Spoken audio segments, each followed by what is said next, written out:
This is really about being free to create what you want your life to look like. We each are our own hero. And how do we take the challenges that come our way and see those as the birth process of us becoming heroic? Can you meet that judgment that ultimately will surface with neutrality? This is the Wall Street Coach Podcast with Kim Ann Curtin. Welcome back to the Wall Street Coach Podcast. I am Kim Ann Curtin, and Lucas Peterson is here with me, and we are interviewing today Jason Apollo Voss, a man I have known for a very long time, over a decade, I believe. You corrected me the last time, right? Over a decade. And we met back in the day in New York City when we could go to fine restaurants and wear beautiful clothing and not have to have our mask ruin our ensemble. I think I found Jason on my own when I was doing research for my book, Transforming Wall Street. I wanted to feature men and women who had succeeded in business with integrity. And Jason's story and his book, The Intuitive Investor, which I have right here and matches my paint color on my wall. It does, actually. It does, doesn't it? It's funny. Yeah, I like that. You'll have to send me the color. I will send you the paint. I think it also matches my shirt right now. I think it does It's perfect. This is totally coincidental. We have done the color coordination for our special listeners here today. And let me give you the subtitle to Jason's book, which is A Radical Guide for Manifesting Wealth. And I think that's a really important titles are funny about books, but the subtitle sometimes will give you even more eye-opening insight into what you can find. I'm going to just read his formal bio that is actually on the back of this book, but his bio is way beyond what is featured here. But before retiring at 35, Jason was a co-portfolio manager at the Davis Appreciation and Income Fund and that is one of the nation's largest money management firms and among the largest shareholders for several familiar brands. During his tenure, he bested the NASDAQ, S&P 500, and the DJIA by staggering percentages. Lipper Analytical Services named the Davis Appreciation and Income Fund a Lipper leader, and it was ranked number one in the investment category, and the fund was also a regular Morningstar analyst pick. So as you can see, Jason has been around the block, and he will describe a little bit more about his experience, but we are very honored to have Jason be one of the coaches on the team at the Wall Street Coach. Some of you who are listening to us know that I coach, but as you have begun to learn about me, I also have an amazing team. Jason is on that team, and I'm excited to just have this fully dedicated episode for Jason to just share his wisdom with you and to give you some input around how you can become more conscious, more self-aware, and ultimately become a better trader, if not an investor. So welcome, Jason. Yeah, thanks very much. Oh my goodness, such a preamble. I kind of preferred the color about the walls and shirt discussion. I know we're gonna be a little bit homespun at times, and we're gonna be very intellectual at times. So, Jason, if we're talking primarily to day traders, what is it that you feel they probably need to know about themselves that you have noticed they perhaps aren't as connected to when you have worked with them, spoken with them? I think typically they don't have a very good appreciation for what's actually going on in their minds. They haven't been able to get or develop a high level of self-awareness. You can develop a level of self-awareness that's so precise, you can go moment to moment, thought to thought, and track exactly what you're thinking. And in some cases, you can almost like freeze that thought in bullet time, like matrix time, like you see the bullets coming at you. And you can even rewind it back to, hey, what is the original source of that emotion? Why is that important? Well, for traders, you need to have a really, really refined sense of either instinct or intuition. And one of the ways to do that is to begin to unwind stuff that just doesn't serve, right? And we all carry around a lot of baggage from our experiences and from and not always necessarily bad experiences. Even our good experiences can lead us to be biased towards a certain outcome, which can also distort our thinking. And anyway, I think the biggest thing that they are missing is that heightened sense of self-awareness that means that I'm present in this moment. I know exactly how I feel about this investment or this trade, and I know why I think it, and consequently I can record it and I can come back to it and figure out why I succeeded or I failed. And that's huge. I love what you said about how even good experiences can make us really disconnected to the neutrality of the space we want to be in. So talk more about what might be a good experience that could influence you negatively. Yeah, sure. So if you make a lot of trades, for example, where you being really risky and you have the sense of standing on a tightrope, that's between two cliffs, and you've succeeded at that, it may mean that you're looking for investments like that specifically, and not necessarily every investment is going to fit those criteria, nor is every investment that feels that way to necessarily going to be successful. You really need to evaluate the trade or the investment for its own merits, and you can make money in all kinds of different ways. And if you develop a real bias for it, then that bias is going to be like grease on a lens. You're not going to see the world for what it is, and you're going to have distorted thinking. And I think I think in my coaching experience, that's one of the hardest things to convince people of, is that their positive experiences are also potentially damaging their results. Yeah. So, and we can dig into more of that and how you excavate that if you want. It's such a great place to take us down a conversation that I still struggle with articulating my perspective on. And our last recording for this podcast that Lucas and I did, we were talking about the receiving from the market. And one of the gentlemen I did some speed coaching with on Instagram, I do Instagram lives on Tuesdays and Thursdays. And actually, I'm thinking, depending on your schedule, maybe we'll take you into my Instagram live today to talk about this episode. But this gentleman was speaking about, well, he acknowledged a book that he had read on trading and how much it helped him. And I congratulated him. I said, good job, that you read that book, that you listened to its contents, and you applied it. And he said, no, that thanks goes to the author who wrote the book. And in that moment, I thought, he's not receiving his part of that process. And so I said to him, this is, yes, thanks to this author who wrote the book, but you have to acknowledge yourself, because you took what that book spoke to and you did the work. And that is something you have a right to receive as a compliment. And I cautioned him that if it's hard for you to receive compliments, then doesn't that potentially mean you might have a hard time receiving from the market?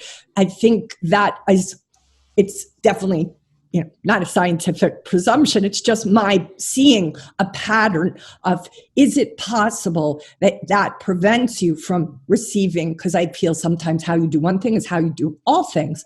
But on that note, and I'm sorry, this is a long-winded story, but the heart of what I gathered from that also tends to show up with this grind, really work hard mentality that's constantly foisted upon all of us today in culture, but day traders especially. I cringe at that because I feel, and then I get myself kind of into a corner, because I'm not against hard work. I work really hard. I know that there's times you have to be very disciplined and do things that are not so exciting to make things productive. Certainly day trading asks a lot of you, especially at the beginning.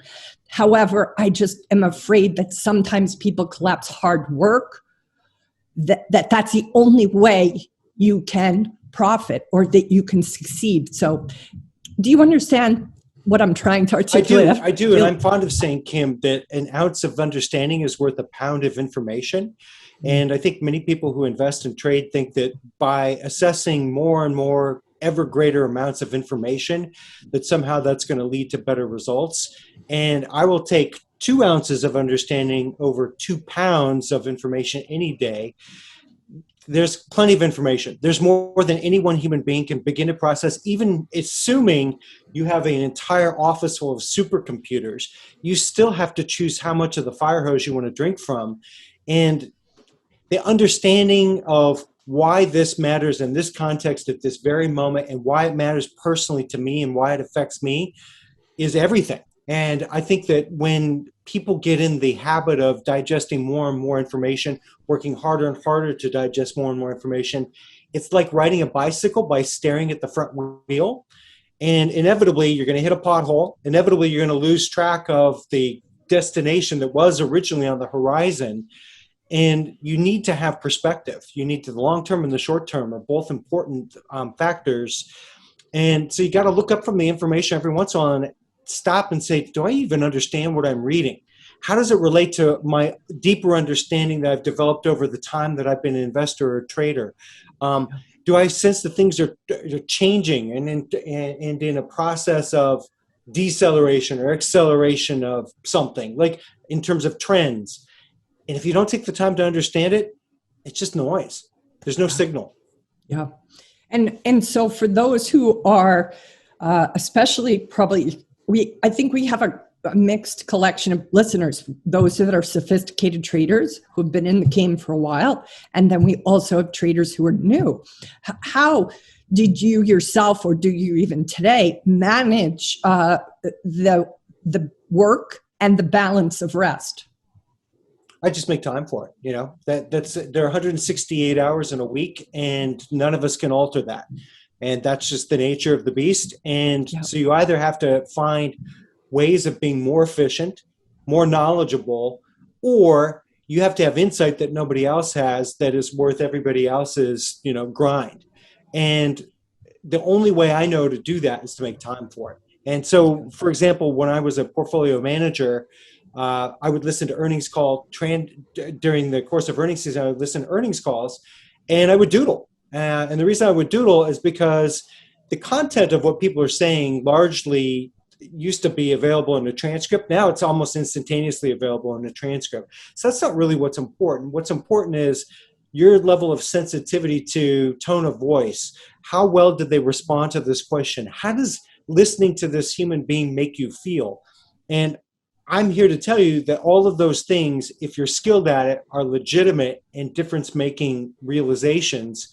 It does require work in order to get to that level of perfection. Otherwise, actually, have a step back. People say that they trust their gut, and oftentimes that they have a big or hard time differentiating between gut and guess. And gut and guess are not the same thing. And the difference is that a guess is just like sticking your finger in the wind and, guessing, whereas gut is a refined sense developed by a professional who has spent a lot of time trying to develop the ability to be able to tune into those kinds of things. So for somebody who perhaps wants to turn the volume up on their gut and being able to really hear the difference or feel the difference, experience the difference, what would be the first thing you suggest they do? Yeah, and then to add to the confusion, I think on the last podcast, we dealt with the difference between instinct and intuition, which is also a source of confusion. I'll come back to that in a second. But gut, I relate to instinct. And instinct is that moment of you just react, and the reaction is kind of perfect. It's the sort of reaction that a professional athlete has. An athlete doesn't go through some calculus as they're adjusting to a fly ball to catch a fly ball. A great hitter doesn't adjust, and go through a calculus or a logical process to look at the spin on the ball as it exits the pitcher's hand before they're going to swing at the pitch, et cetera, et cetera. Choose your sport. Instead, they've developed a very refined sense of technique, which is also important, as well as getting out of their own way. And you hear athletes at the end of a game, they'll say, hey, Kim, your performance this week was so much better than last week. To what do you attribute it? And inevitably they say something like, I'm not in my head any longer, right? Said another way, instinct has been restored. And so the type of process that you go through with that is, again, self-awareness, self-reflection. You need to have a method of being able to see yourself think or experience the feelings that go on, the emotions that go on in your body, begin to trace their sources, and then begin to deal with those causes. Sometimes, for example, you're talking about the gentleman who can't receive a compliment.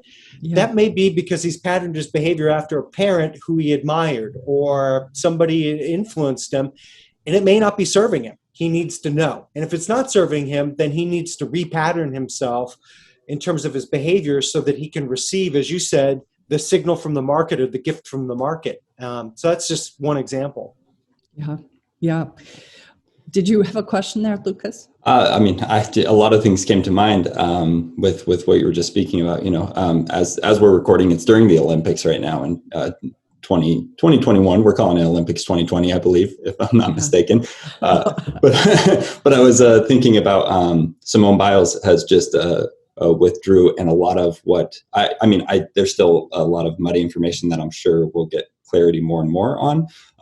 But from what I understand, it's around looking out for her own mental health. And with that, from what I've heard, is a lot of also her just looking out for her physical health, because she's doing these very dangerous things. And kind of like you said, she's maybe in her own way right now, like not able to spot the floor. And I just wonder, what your take is for people who are professional traders or investors. Like, if you find yourself in that awareness, do you think you take the day off? What are some processes that you see people utilizing to maybe help themselves? Lucas, I think it's a great question. And Kim, your questions have been great too. But and I especially like this one because Simone Biles came up today, and I was talking to a fellow former investor, and we had a difference of opinion. I admire her choice. Quite honestly, I think that, and for so many reasons. One, it's courageous. So even if you disagree with the choice, the courage to be able to do that when all the world expects the greatest of all time, the GOAT, right, to perform. She's basically said, this ain't working for me. Oh my God, was that a hard choice? So she deserves to be commended for making a hard choice. So check, she gets my gold check mark.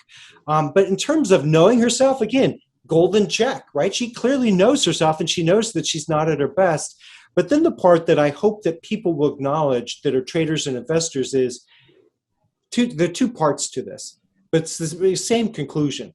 When you are in a joyful state, when you are in a illuminated state, things come so naturally to you. And you can make a ton of money as a trader or an investor when you're in that state of mind. If you have to work at it and it seems really hard, or if you find yourself, as you alluded to, Lucas, you're getting in your own way, definitely my advice is take the day off, take the week off. The market will wait. There's always another trade that you can make down the road. The possibility of capital loss is so great, and you worked hard for that money. You don't want to undo a bunch of great trades by forcing the issue. So the other part of this is, one of the reasons I retired is because investing became easy to me, and I realized that I'd primarily been interested in the profession because I saw it as unbelievably difficult and challenging. And once I proved to myself that I could do it well, going into work wasn't the same joy it had been. And instead I had this whole list of stuff developing in my mind of, wow, I'm really curious about that and that and that and that. And I decided to walk away from it. Could I have made a way more money? Sure, absolutely. But it wasn't joyful for me. And ultimately, if something hurts your mental health, I guarantee you it's going to show up in your bank account. It just does. For sure. And or I think it's going to show up in your body, like physically, if you're continuing to push yourself to a point, which is also why I felt she backed out. She saw her body wasn't kind of responding in the way she normally, she didn't even do the spin the way she usually did it. And that was her kind of caution, seeing, oh, something is off here. I'm not in the zone. And maybe that's due to the pressure of being in front of the world, or maybe it's just this particular time because her team was counting on her. Could be stuff personally going on in her life that nobody knows about. Yeah, who knows? And I support her, right? Not that she knows who the hell I am, but she's got my vote. Yeah. And one of the things we haven't hit on, but to bring different and disparate parts of this conversation together, there is signal happening inside of her that she is paying attention to. And that's how we started this conversation is I said that people who invest in trade don't always know what's going on in their head. She may not know either, but she at least realizes I got to find out. And that is huge. She may, in fact, know exactly what's going on. And again, her courage to acknowledge that when it would be so easy to do something stupid, potentially. I mean, like balance beam does not look like a safe sport if you're not in the right headspace. No. Like, come on. So in general, anyway, for me, gymnastics doesn't look safe at all from my perspective. Yeah, uneven bars, or if you're a guy, like the high bar, no way. I mean, like you're like 20 feet in the air. You don't want to like mess that up. Pole vaulting. Anyway, we digress. Congratulations, Simone Biles. And I'm guessing, I have an assumption. I don't know that it's true, but that the people we label genius and the athletes we label genius or the best ever always have a profound connection to their true self. And they're like, so, and that's why different athletes have a style that's recognizable. Like Michael Jordan is not the same player that, like Steph Curry is. Just different people expressing themselves through the body. They're taking their soul, if you will, sorry to get spiritual, and expressing it through this physicality, and they're out of their own way doing that. I bet Simone Biles knows exactly what's bugging her, because I would argue you can't be that kind of an athlete without that kind of connection to self. And so I bet she does know, and the story will probably come out. Yeah. I think you probably are right. And for whatever reason, it could be just none of our business for her to share it. It isn't any of our business. Right? So it's like, this is my choice. It's my body. I have choice. And I'm just proud of her for doing that. I think it took a lot of guts, as well as, what was the other gal's name, the tennis player, her choice also around honoring her mental health. Yeah, I'm forgotten her name, and I just heard it this morning because she also came up in my conversation about Simone Biles. Yeah, I think Ricky Williams did the same thing, right? It's not. I'm throwing out Ricky Williams's name because somebody in the audience may be thinking, "Oh, ladies are more in tune with their intuition."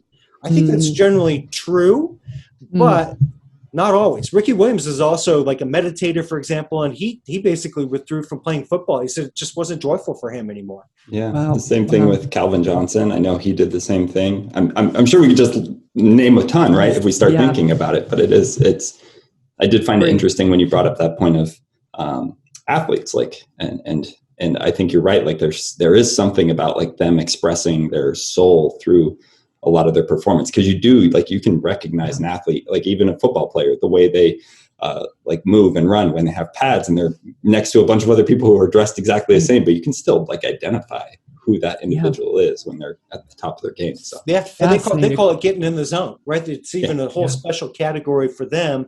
And now researchers, have affirmed there is something special going on in those moments. By the way, to come back, even though you didn't ask the question about intuition, that's really the difference between intuition and instinct. Intuition is something where you reintroduce time into the equation. What do I mean by that? The instinct is almost instantaneous.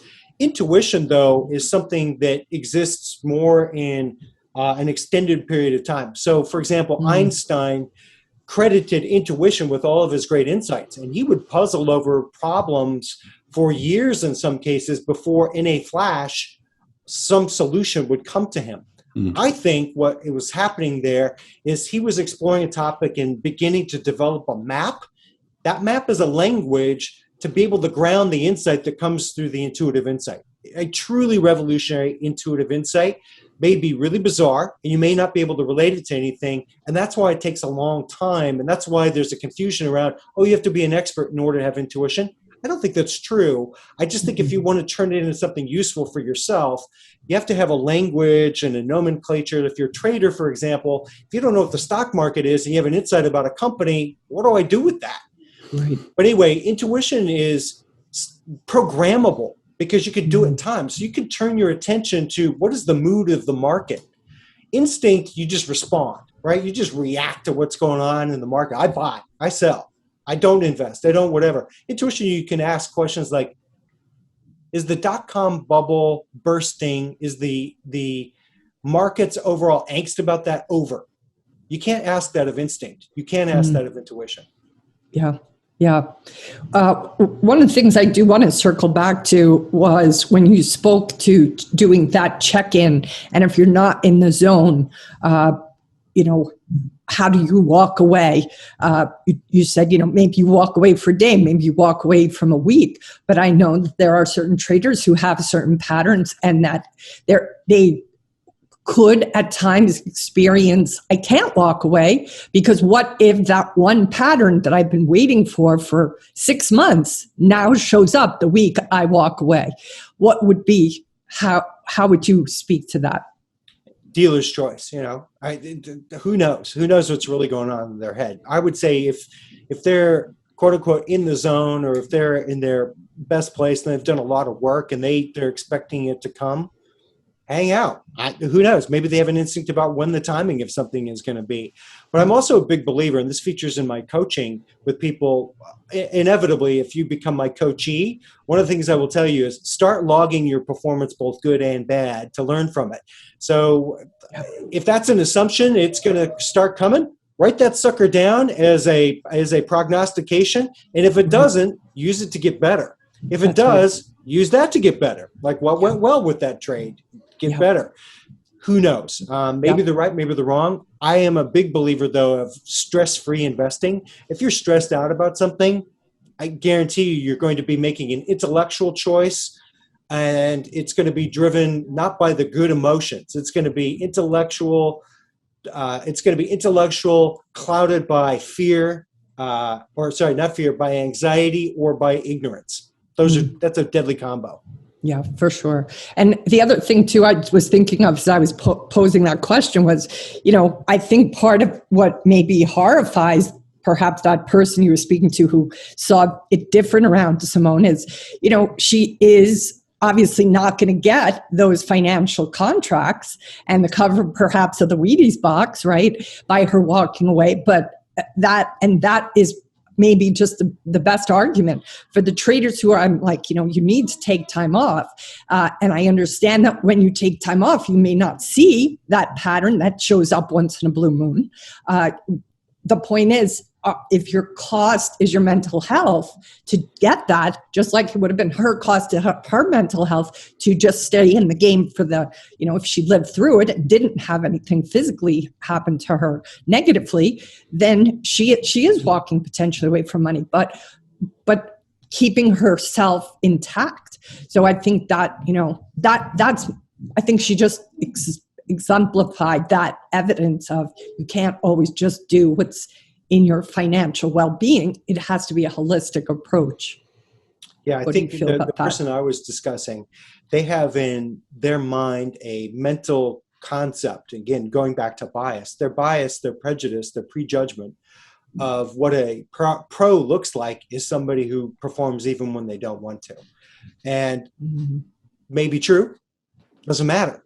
Doesn't matter. And the reason it doesn't matter is Simone Biles is the athlete who has to go out there and perform.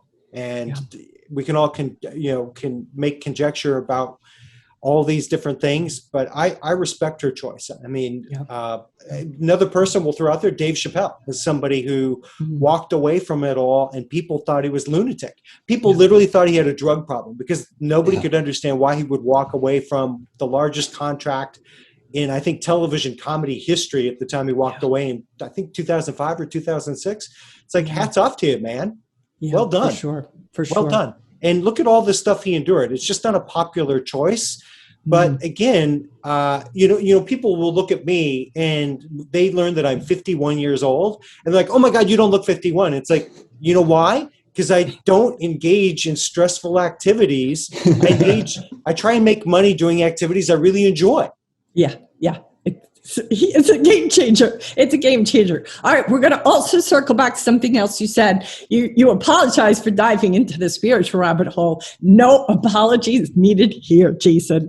This is one of our many conversations. We've had lots of delicious dinners in New York, and inevitably they took the turn around the spiritual. So explain for those who are perhaps new to spirituality, or I even want to say confused about its application in something that would be considered such a cerebral world, day trading, what and how you bridged it for yourself and how it even made you a better investor and trader. That's a good question. I'm trying to think of, it's not that I don't have a good answer. It's just like, that's a huge answer. I'm trying to think of how not to torture the audience. I think the best way I could say it is, it goes back to the being your best self. Even if you don't believe in a soul or whatever concept, may I please convince the audience that there are multiple ways of expressing yourself and multiple ways of being. There is intellectual, there's scared and cowardly, and some people will associate this with emotions. I would disagree. I think the emotions come only when we have a strong preference for an outcome, and that outcome either happened, and so we're thrilled and we've convinced ourselves that we should be thrilled, or some outcome didn't happen and we're disappointed. But there's another way of expressing ourselves where we're in alignment with something outside of ourselves, with a higher calling, if you will. And I would like to think that when I was investing well, if you had asked me questions like, "Hey, Jason, why it's Tuesday night, you're a big boy, why are you going home at 9:30 p.m.?" And I would say, without being abashed about it, I have shareholders. And my purpose was, I grew up poor, right? And I knew how hard my mom and my grandparents on both paternal and maternal side of the family worked for that money. And it's like, people trusted me and made me custodian of their dreams. And I took it very seriously. My point being that when it became not about me feeling comfortable about how much money I had and me being custodian of people's dreams, when it was aligned to purpose of some sort, which we'll call a sort of a form of jargon standing in for spirituality, right? Purpose. Yeah. All of a sudden, magic started happening. Right? Instead of working 105 hours a week, I was working 35 hours a week, and my performance got better and better and better and better and better. And I had more and more clarity about my decision making. And said another way, this may not seem related, but it's another way of expressing the exact same outcome. Get the hell out of the way of yourself. And self, capital S, not little s, your big, bold self, the self that you may be terrified of, which we discussed last time about people can be afraid of themselves and their biggest, glowiest self. So anyway, I think spirituality, the last comment I guess I'll make on spirituality is it's happening whether you want it to or not. If you deny that deep self, there is a knock on the door, and the way that knock looks on the door typically looks like your best friend doesn't want to talk to you anymore, or the person you have an intimate relationship with doesn't want to be your partner anymore, or your trades suck, or maybe, again, speculation, in Simone Biles' case, maybe she's like, I'm just not liking this. And I'm scared up here for the first time in my life, or whatever she's going through. That's how it starts. That's how the knock on the door happens. And usually it knocks pretty loud. And I think, Kim, you're a believer, you and I have talked about before. If you don't solve that problem, ignoring it doesn't mean it goes away, and life will find a way to intervene and make you pay attention to the knock. So that's the sort of the downside to not paying attention to spirituality. The upside to paying attention to spirituality is that things are fairly effortless. Yeah. And that effortlessness, I will speak for myself. It can at times, or at least at the beginning, scare the hell out of you, because there is this cultural indoctrination that effort is required. And so when you first start to experience that flow state, or that sense of serendipity occurring, I can remember my own experience with it. And still to this day, sometimes could this be real? Is this right? Am I crazy? Am I just wanting to be lazy? There's a collection or waterfall of doubts for myself sometimes when serendipity has unleashed that, or the flow state has unleashed that. why don't we talk a little bit about that? What happens then when you're like, is this really happening? This couldn't be. I think it's only too tempting because, again, these are the biases that creep into our minds, right? We have our own biases which are the stories we tell ourselves about how the world is supposed to be. But then society, parents, friends, they also have their opinion about how society or how the world is supposed to be. And it's hard, especially if we haven't experienced something, not to reference those things. That's one of the reasons why it used to be that we would turn to experts and we still turn to experts, like presumably people are supposed to listen to me because I'm an expert. The reason we listen to experts is they've been a place we haven't been, but we would like to go. So it's tempting. That's, again, why a self-awareness practice, a spirituality practice is so key, so you can tune into what's really going on. Like, I'll give you an example. Let's take it out of investing. Life story, true story. I lived in Santa Fe, New Mexico during my professional career. And there was a hike in Santa Fe that I loved to do. Started at the College of Santa Fe and made its way up to the top of a mountain. And there's no cut path for a lot of it. And especially in springtime where there's spring runoff from the snow, a lot of the path can be gone. And it takes about 2 hours at a really good state at 7,000 feet of altitude to get to the top. It's intense. You have to be fit to be able to do it. And on the way down, like on the way up, I gotten into a fairly meditative state. And as I think everyone on this call knows, I'm a lifelong meditator. And I was like, you know what? I'm going to start to jog down. I just feel like jogging. And note the self-awareness. I feel like jogging. Yeah. That jog turned into a sprint down a mountainside where some of the drop-offs are 300 feet. And the margin of error is an inch. And I started running in a state of no mind, in the zone, in the flow. I could hear deers. I don't know where they were. Off in the distance. I could smell other animals. I could hear people a long way away. I got completely in the zone. And at one point, in me, the male ego here's the ego intervening. At one point, I had passed like a beautiful couple, especially the woman I thought was beautiful. I was single at the time. I was like, wow, she's beautiful. And I passed them on the way down. And I, at one point, jumped, and I love to jump. I was a high jumper and long jumper when I ran track and field. And I must have gone 30 feet in the air because the drop was like this. And it was like, coming off the ski jump. And I remember she went, wow. And I was like, yes. But here's the thing. So like I ran down. It took about 25 minutes to get to the bottom. Wow. I had no real thought. Even when she said, wow, I just heard it, but I didn't process it. I didn't go into intellect mode, which is, what does the word wow mean? What does it mean to me? I just smiled.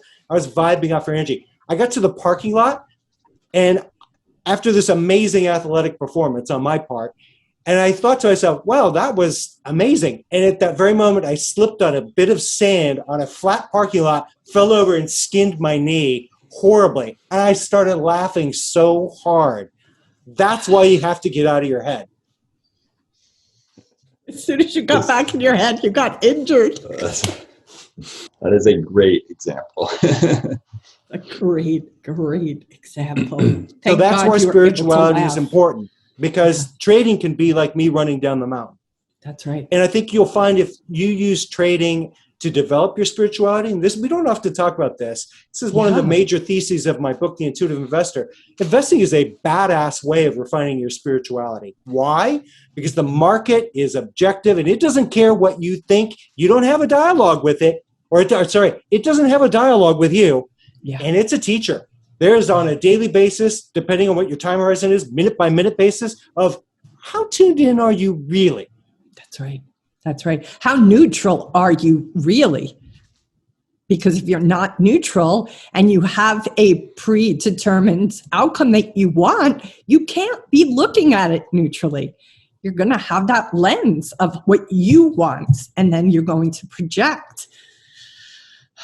So I think that, by the way, if you get good at investing, or if you were good at one other activity, the goal ought to be, how do I bring that flow state into this other activity? So like I can get into a flow state in lots of different venues, right? And you'll start to find that the mental state of being in the zone or a meditative state or in a state of spirituality, or call it whatever you want. Meditators have technical terms for all this stuff. It's not very interesting, but all of a sudden your painting is better and your drawing is better and your conversations are better. You hear people better. Your trading is better. All things are better because you've developed this thing, and now it is the perfect cosmic radio tuner that it should have been all along. Yeah, for sure. Where would somebody who is just starting that journey to begin? Besides reading your book, The Intuitive Investor, where would you point them to begin that journey? Yeah, so it's a good question. And you had said, both of you, how about an exercise for people? So the exercise I'm going to share is more like a written exercise or a thought exercise. Science, thankfully, has weighed in and demonstrated that we are entering these rejuvenatory states of consciousness, these sort of more enlightened states of consciousness every single day. They're not out of reach. All of us have the capability, and science basically says all of us enter the state every day. So the question is when, and what the hell am I doing to enter that state of consciousness or awareness? So the shortcut is the answer to the question, what do you do that rejuvenates yourself? And I'm not talking about sleep. I'm not talking about those kinds of activities. I'm talking about the activities where you're involved in an activity, say, in my case, sweeping a floor. And all of a sudden, while I'm sweeping the floor, I go, you know what? I haven't talked to so-and-so in a long time. I should reach out to them. And then when you reach out to them, they go, I was just thinking about you yesterday. That's right. And, I've got this new business venture I was thinking about, doing, and I need your advice on something, right? Sweeping the floor, science has demonstrated, cleaning the dishes, gardening, exercising, et cetera, these activities that we rely upon and lean on to rejuvenate us also are the very activities that put us in these rejuvenatory, enlightened, spiritual states of consciousness. The shortcut is, if the activity has an element of focus to it, as well as awareness, then you're likely to trigger those rejuvenatory states of consciousness. And ideally, make a list. Like, I can make a list of like 20 things I do to rejuvenate myself.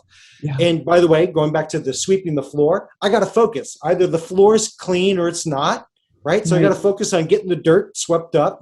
And then the awareness, is the floor clean? Is it not? Oh, is there a cat hairball over there? Or, puffball, et cetera, et cetera. Those activities that combine those things tend to be they're weak forms of meditation. And so the gateway way to enter into the state is do the things that rejuvenate you. I said earlier, make time for this stuff. Make time every day, 30 to 45 minutes, to do something that rejuvenates you. Yeah, it's really great advice. And I think you also are presenting it in a way that it's so simple. It doesn't have to be fancy. It doesn't have to be complicated or hours a day. No, it's not. And then there's, for a coachee only, then there's what do you do with that? That's right. But I'm being coy, Yes, of course. What were you going to say, Lucas? You went to say something. I was just thinking, the things you mentioned for that do require like focus, but are relatively simple. It's funny, all the things you mentioned were kind of like very rudimentary things that we need for existence in general, and like really ancient things that we've probably carried for millennia, where it's like gardening or cleaning or cleaning up after ourselves, our dishes, or even cooking. I know I get a lot of, I feel like a lot of times when I'm like just barbecuing or something, I get into like a flow state, which sounds strange because there's very little that's happening, but I feel that same way. Yeah, my wife would kill me. My wife also loves to cook, Lucas, and she says the same thing. It for me, not a rejuvenating activity. For her, a totally rejuvenating activity. Yeah. Not rejuvenating for me either. I don't know how to do it. You have to know how to do these things is the key, is what I'm hearing. So pick something that you know how to do and that you like to do. That was one of the things you said was so important. Yeah, I've done this exercise with, I think, thousands of people, since Intuitive Investor was published, in front of different audiences and with coachees and whatever. Yeah. I've only ever met one person so cynical as to claim to do nothing that rejuvenated them. Everybody can think of a couple activities. For But sure. this guy hated the concept that he just, he's not going to rejuvenate. And by the way, he was a professional investor in a professional investment group. And all of his peers at this company I was presenting to, oh my God, did they give him a hard time? They were like, oh, come on. Don't be a jackass. Of course you do something that rejuvenates you. Otherwise, we got to get you to the doctor. Exactly. I really agreed with something you said earlier, though, that the market can be such an incredible spiritual teacher. To me, it's enlightenment school 101. It's going to force you to be with all the sides of yourself that you didn't even know were operating, and it holds a mirror up to you. In my experience, that forces you to really have to be honest with yourself. When do you think that became clear for you? It clearly became, you saw that early, but do you remember that moment? Was it that story you shared with us the last time, or were there other moments where you were like, wow, this is could be my spiritual teacher? Good question. Nobody's ever asked me that, and I have not thought about when did it begin. The story I shared last time was that, I was very much in love at one point, and I was spending a lot of time with my girlfriend at the time, and that I got better and better as an investor the less time I spent doing the activity and the happier I got. And that definitely caught my attention, because the natural inclination is, hey, am I just getting lucky? And what I recognized is I just had developed somehow a profound ability to know what was important, right? That's that ounce of understanding versus the pound of information. So I developed a very refined sense of that's not interesting, oh, what's that? Oh yeah, that I got to pay attention to. And that's that ability. When that started happening, I started to investigate. And I think what I started noticing is, and I had sort of tabled my meditation practice for years and years. I did it occasionally as sort of almost like a prescription for, hey, I'm really stressed in life. I got to calm myself down, whatever. I'm taking an exam. I was in graduate school. I got to, be focused for this. So I was using it almost as a substitute for whatever, my version of self-prescribing a medicine. Yeah. So I started meditating again. My girlfriend at the time meditated. And what I noticed was I made a connection between the state of awareness while meditating and the state of awareness I had when trading or investing my best and understanding the world the best. And it finally dawned on me, oh my God, if it's true for these two things, it's probably true for all the other things. Let me check that out. Let me spend some time thinking about that. Oh my God, when I'm at my best, no matter what I'm doing, I always have the same state of consciousness there. Oh my God. Markets must be teaching me something, and at that point, it wasn't so much that I made the market my spiritual teacher, so much as it was just a byproduct of my job being an investor, but then embracing it once I realized it. It's like, hey, this is a way for me to start to really appreciate what's really going on. Yeah. Let's insert something into the brackets. These are brackets right here. I always say job one of every investor is to understand the world for what it is, not what we would prefer it to be. That is step one in spirituality. Step one in being a great athlete. It's step one in being a great artist. You got to get out of the way. You got to recognize. And that's why the self-awareness bit is so important. And so once I made that realization, I realized that every personality quirk I had ended up in my portfolio, good or bad.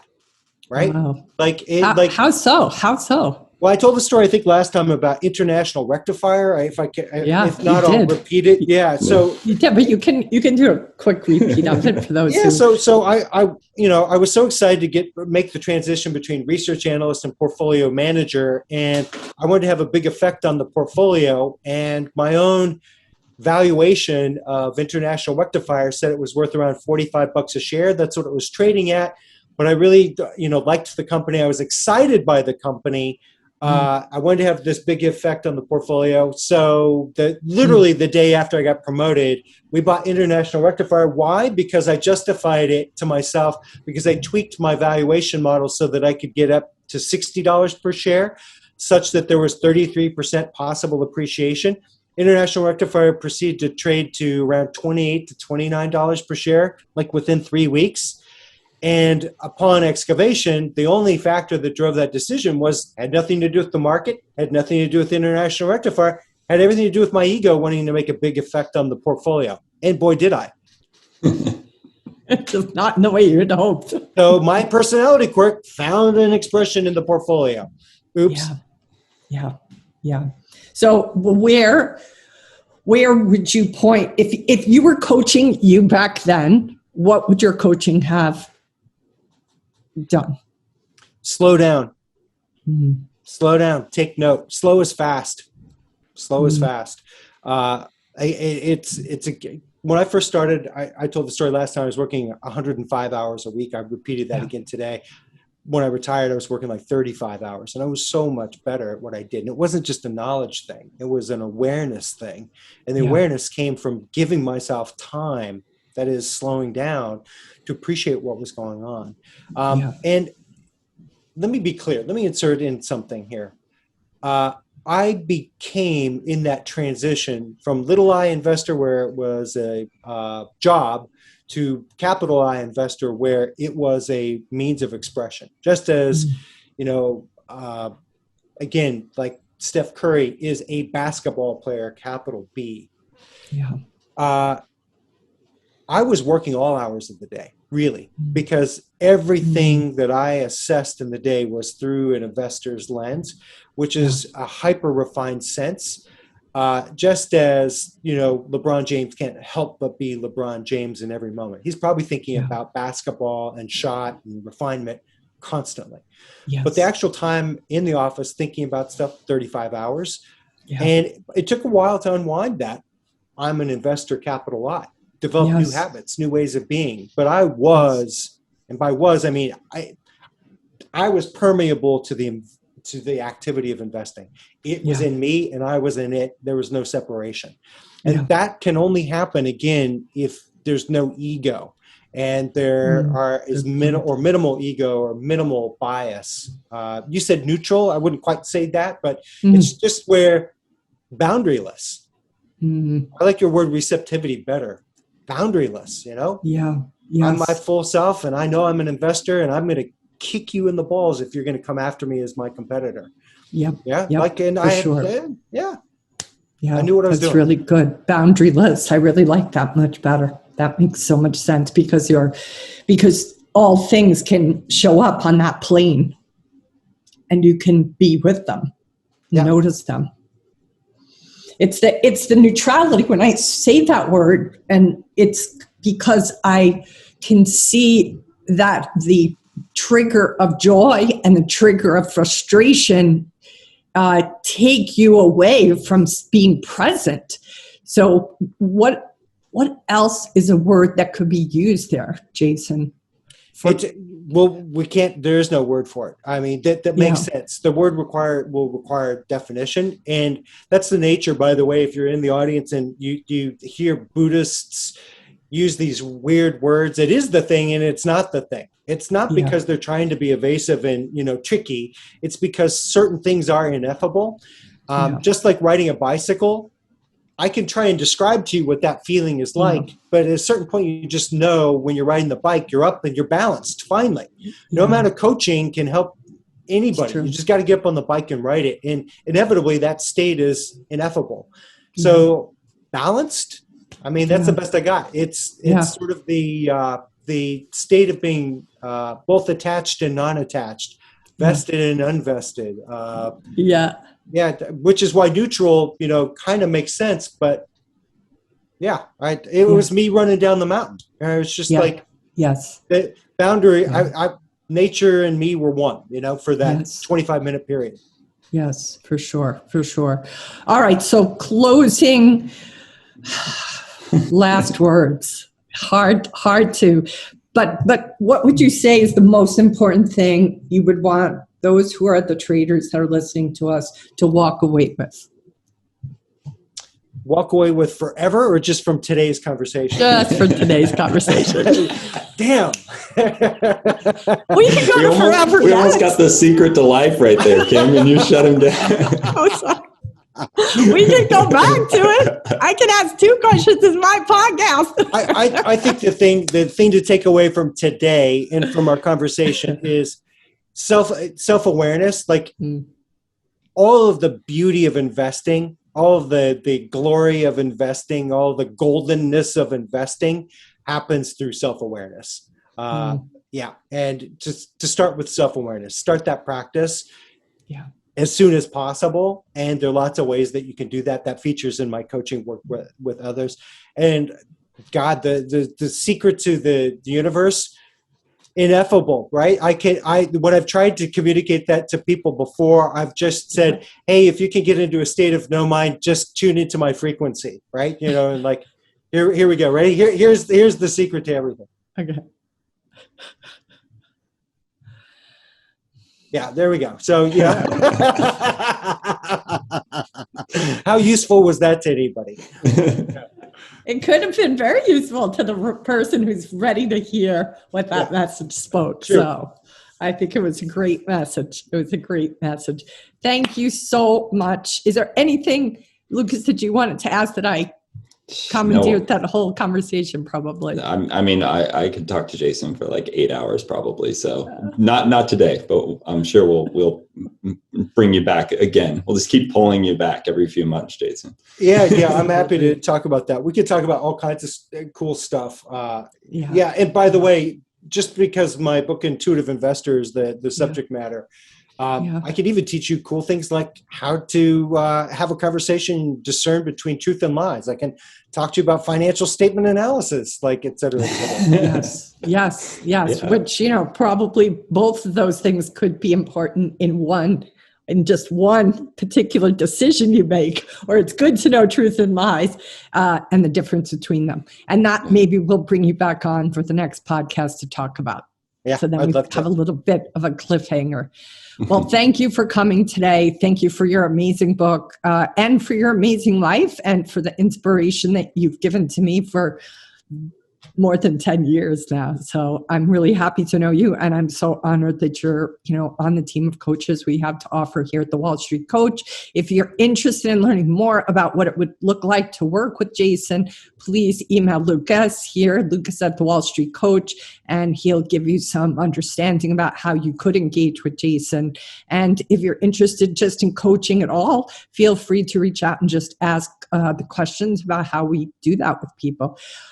We're glad you guys are listening. We hope that you'll give us some comments. Tell us what you liked about this conversation, what questions you wish we should have asked, where I perhaps should have been quiet.